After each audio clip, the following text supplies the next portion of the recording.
2025年，法国新增微型企业登记75.8万项，创下有统计以来的最高纪录。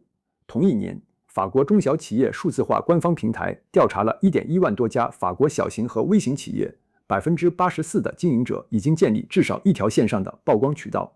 这75.8万人里，有设计师、顾问、快递员。在法国，完成一份个体业务的法律申报只需要1个下午，但建立一个能让目标客户持续找到你的管道，通常需要跨越数年的时间。这中间隔着的是获客的机制，也是一套可以亲手搭建的经营模式。这一期就来拆解它。为什么个体经营者必须拥有自己的媒体以及一个6步操作框架，把内容从一次性的曝光变成能够长期积累的经营资产？先做一个术语的说明。微型企业是法国为个体企业提供的一套简化的登记与申报制度。运用这套制度独立经营的人就是本期的主角。传播的权力转移。2007年法国总统第2轮电视辩论的观众，仅法国电视1台和2台就有约2000万人观看。2022年同样的场合，所有播出频道合计约1560万。观众没有消失，只是分散到了无数块屏幕上。18到24岁的法国人，主要的信息来源已经是社交媒体。2026年7月5日，参选人爱德华·菲利普先生在巴黎阿迪达斯体育馆举行了首场大型集会。198名获得采访认证的人里，政治类内容创作者和传统记者混在一起，手里都拿着手机，很难分辨谁是谁。当天下午，一名直播创作者在 X 平台公开抗议，他表示，按照现场的规则，他不能一边转播演讲，一边实时评论。这条抗议视频播放量接近35万次。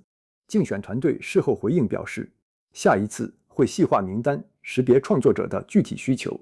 1965年的法国总统竞选中，电视第一次改写了竞选的规则。这一次轮到了互联网内容创作者。每一次媒介更替，重新分配的都是同一样东西，谁能够发出声音？这和个体经营者有什么关系呢？关系在于获取客户的逻辑。过去，一位手艺人的服务半径是一条街，信誉写在邻居的口碑里。物理世界讲地段为王，数字世界讲平台为王。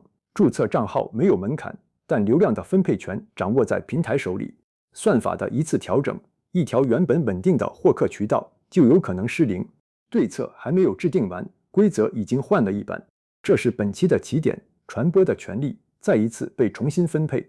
而这一次，个体经营者第一次有机会把一部分控制权拿回自己手中。把自媒体当作系统经营，接下来重新定义媒体这个词。对于个体经营者，它不应当是营销的附属品，而是核心之一。换个说法，它是让对的人持续找到你的基础工具。公路和电网支撑起一个国家的经济活动，自媒体在个体生意里承担着同样的角色，稳定的获客、建立信任和沉淀专业的记录。对于法国的小型和微型企业，要不要上线已经不是问题，问题是能不能被客户找到。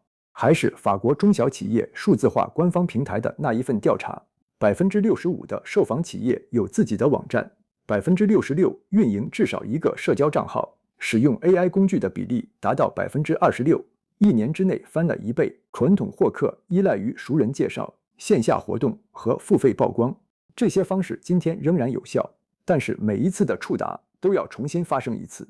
自媒体改变的是时间属性，内容发布一次之后，它可以持续的被搜索、被转发、被验证。潜在的客户可以在你没有主动联系的情况下自己找到你。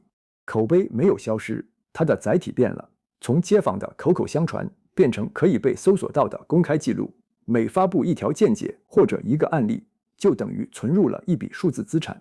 它把无形的专业能力变成了可以检索、可以理解、可以信任的记录。对于个体经营的生意，值得积累的3种能力是：需要你的人能够找到你，能够验证你，也能够直接联系你。什么是拥有自己的媒体？一个正在发生的变化是，候选人的团队开始主动接触内容创作者。2026年5月22日，加布里埃尔·阿塔尔正式宣布参选2027年的总统选举。他的团队按照议题寻找对应领域的创作者，比如动物保护。候选人发布相关政策时，第一时间向这些创作者通报。团队自己也承认，这是新做法，大家都在摸索。前爱立社工传播负责人加斯帕尔·甘措甚至预计，2027年数字渠道的整体影响力可能第一次超过传统的媒体机构。在摸索的窗口期，正是个体经营者建立位置的机会。不过，拥有自己的媒体和粉丝的数量没有绝对关系。一个有10万娱乐粉丝的账号，商业价值可能低于一个只有100个精准行业粉丝的账号。真正的资产是直接触达精准受众的能力。换句话说，拥有一个可以持续稳定触达潜在客户的渠道，才是拥有这个词的真正含义。可以把它想象成一家自己的小店，人流不一定大，但是每一位推门进来的人都是被你的定位吸引来的。这家数字小店有3层结构，第一层是平台分发渠道，比如社交媒体平台负责带来人流，规则由平台制定。第2层是自有资产，比如自己的域名和网站，规则由你定。第3层是搜索入口，让带着具体问题来的人直接找到你。经营目标只有一个，就是把平台上的游客变成自有渠道里的常客。游客依靠平台，常客依靠关系。个体经营者的6步框架，现在进入最核心的部分。一套为法国个体经营者设计的6步框架，把抽象的专业能力转化为具体的数字资产。每一步的结尾都有一个可以照着做的动作。第1步的框架是商业目标，多数新账号的内容取决于当天的状态，想到什么发什么。内容没有商业目标，就无法筛选受众，吸引来的人再多也不会变成问询。动笔之前要先想清楚3个问题：我想吸引谁？我凭什么使他们信任我呢？我希望他们看完之后做什么呢？这几句话决定之后每一条内容的取舍。这不是在限制表达，而是给表达一个方向。第2步是定位，新人容易急于证明自己什么都能做。设计师说自己既设计徽标，也设计网页；顾问说自己既懂战略，也懂营销。在信息过载的环境里，全能等同于没有定位。关键词的搜索是按照具体问题匹配服务商。例如，客户搜索的不是设计师，而是能为法式餐厅设计复古菜单的设计师。我自己做服务时发现，描述越具体，找过来的客户需求就越明确，沟通起来也最省心。有一位同学，他最早的自我介绍写着提供数字营销服务，3个月零问询。后来他把它改成一句话：为巴黎的独立咖啡馆做谷歌商家资料优化。第2周，一位11区的店主发来邮件，店主说他搜索的就是这几个词，因此请用一句话写出定位。我为哪一类客户用什么方法去解决哪一个具体问题？比如专门为法国手工匠人使用 Shopify 搭建高转化型电商网站的开发者，这会把内容创作从个人表达变为精准的解决方案。第3步是建立内容支柱，没有结构的账号，内容像是在随机抽签，观众记不住你到底是谁。客户的信任由几类证据共同构成：你精通什么，你做过什么，别人怎么评价你，以及你怎么样思考。如果缺少一类，那么说服的链条就会断开一环。接下来建立这4个内容支柱，轮流发布。第1个支柱是专业知识，比如发布教程展示深度；第2个是案例与过程，证明自己能够做到；第3个是信任凭证，比如资质认证和客户评价；第4个内容支柱是个人视角，比如对行业问题的独立判断。我翻了自己早期的前20条帖子，18条是教程，案例0条。评论区在说讲得很清楚，可是几个月过去了，没有1条问询。缺少的不是曝光，而是证据，因为没人看见我真替谁做成过一件事情。这4类内容很像大楼的承重墙，它们共同支撑起一个专业的、可信的，并且有个人风格的形象。将日程排列进一份日历，自媒体账号就会从随缘更新变成了有策略的建设。第4步是平台的选择。常见误区是在所有流行的平台上同时刷存在感，这是一个资源陷阱。一个人的产能很有限，全平台铺开的结果是每个平台都做不深，客户聚集的位置也不相同。LinkedIn 平台更适合面向企业客户的知识型服务， Instagram 适合摄影和设计这一类视觉行业，谷歌商家资料是本地服务的关键入口。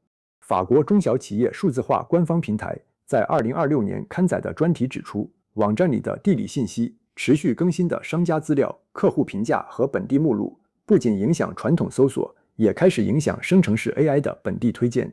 多数法国商业指南的建议是，先回答我的客户在哪里，然后选定一个核心平台深耕，其余平台保留账号同步内容即可，不投入主要精力。做本地生意的，先把谷歌商家资料填写完整。第5步是发布的规律性，很多账号把希望压在下一条爆款上，爆款依赖于运气，积累依赖于规律。对于个体经营者，规律是更加可控的变量。持续的更新传递出3个关键信号：这门生意在正常运转，长期专注于同一个领域，以及经营者有长期投入的职业品质。潜在客户联系你之前，会翻看你过去几个月的主页。社交媒体主页等同于一份公开的专业轨迹档案，在对方还不认识你的时候，你的主页就代表你。信任在你们开口交谈之前就已经开始建立，制定一个能够长期保持的频率，比如每周1条。尝试先执行90天，再谈优化。第6步的框架是使用数据复盘。自我感觉良好的内容很可能没有任何反馈，随手发出的内容反而带来了问询。凭感觉去经营，偏差会不断累积。4项指标构成了一条漏斗。曝光是看有多少人看到了，互动率是看内容是否吸引人，下一步的行动是看点击和下载次数，实际的商业问询是看沟通和成交。前3个指标都在为最后一个服务。指标不是为了好看，它是为了验证内容有没有在推动生意。建议每个月的月底记录一次这4项数据，保留带来问询的内容类型，减少只有曝光的内容。持续的优化策略，使用数据经营。坚持之后你会拥有什么？按照这一套框架执行半年以后，你实际上是在为自己构建3项能够长期积累的经营资产。第1项资产是一份可验证的专业记录，公开发布的内容构成了一份持续更新的公开履历。第2项是一个自己掌握的获客入口，平台规则变化时，你和核心受众的连接不会轻易中断。第3项是在一个具体问题上被客户找到的能力，通过持续的在细分领域内输出价值，建立一个清晰的坐标，这就是个人品牌的实质。第1项资产回答你是谁，第2项回答怎么找到你，第3项回答为什么选择你。3项资产的共同点是不依赖单一平台的算法，随时间累积，而不会随着流量归零。影响力的边界框架讲完了，还有一条边界必须单独说明：当你拥有直接触达别人的能力，就要开始承担内容的责任。前爱丽舍宫的传播顾问加斯帕尔·甘措有另一个观察：创作者拥有一种亲近感、信任，他们的社区长期追随他们，相信他们，甚至欣赏他们。因此，触达能力对应着内容的责任。当你的内容开始触达几百人，每一句话都有可能被当作专业建议。有3条底线，以2026年8月的法国相关规则为参照。第1条底线是发布客户案例时，删除不必要的可识别信息，涉及的客户姓名和照片应当先确认法律依据和授权。第2条是关于邮件营销，面向个人消费者时，原则上需要事先取得同意；面向专业人士时，内容需要与对方职业相关，并提供简单的、免费的拒绝方式。即使是已经公开在互联网上的联系方式，仍然可能属于受到通用数据保护条例保护的个人数据。第3条是发表观点时要区分事实与个人推测。这3条底线不是束缚，而是长期经营的护栏。在法国的专业环境里，冷静、透明、可信本身就是竞争力。信誉的建立以年计算，崩塌可能只需要1条帖子。最后总结一下，对于个体经营者而言，数字渠道的价值不在于获取广泛的关注，而在于特定业务问题上的可被检索性与可信度。将这套6步框架转化为实际工作流，是一项长期的基础建设。3条行动清单可以截图。第1条行动是在本周之内写出1句话定位：我面向谁，使用什么方法去解决哪个具体的问题。第2条是在本月之内选定一个核心平台，排出来4大内容支柱的工作日程。第3条是在每个月底记录曝光、互动、行动和问询这4项指标，留一个问题在评论区。这6步框架中，你目前卡在哪一步？这个频道是我个人独立经营过程中的一点数据复盘和工作流优化。如果你也在经营自己的业务，欢迎订阅频道，获取后续的实践记录。我们下期见。